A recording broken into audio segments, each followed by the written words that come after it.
आमचेही मतप्रवाह असे दोन वेगळे वेगळे नाही आहेत. आमच्या पक्षाचं एक स्पष्ट मत आहे की ही जागा ही शिवसेनेची आहे.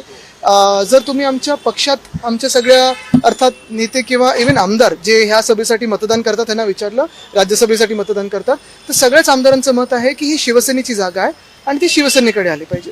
दुसरं म्हणजे अर्थात, आणि मी व्यक्ती म्हणून म्हणत नाहीये किंवा कुठच्या व्यक्तीबद्दल म्हणत नाही, त्यांच्याबद्दल आदर आहेच, पण आम्ही पक्ष म्हणून म्हणत आहोत. जर दोन पक्षांचा विचार केला तर आता सध्या महाराष्ट्रात काय परिस्थिती आहे, कुठच्या युत्या आहेत, कुठच्या आघाड्या आहेत, ह्याच्यावर देखील थोडं लक्ष देणं गरजेचं आहे. कारण एका बाजूला विलिनीकरणाचा विषय सुरू आहे, दुसऱ्या बाजूला जर आपण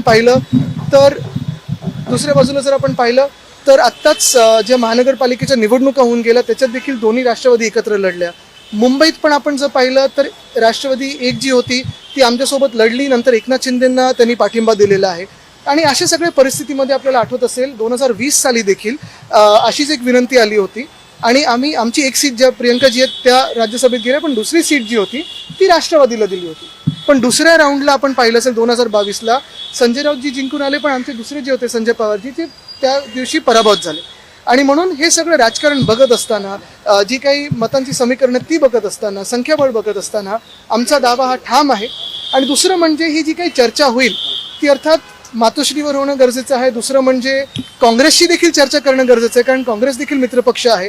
अजूनही जी आमची काँग्रेससोबत काही चर्चा झाली त्याच्यात हा विषय जो आहे कोणाला सीट गेली पाहिजे याच्यात कुठेही आलेला नाही आहे. आणि म्हणून पक्षाचं जे मत आहे ते एवढंच आहे की ही जागा राज्यसभेची ही शिवसेनेचीच आहे.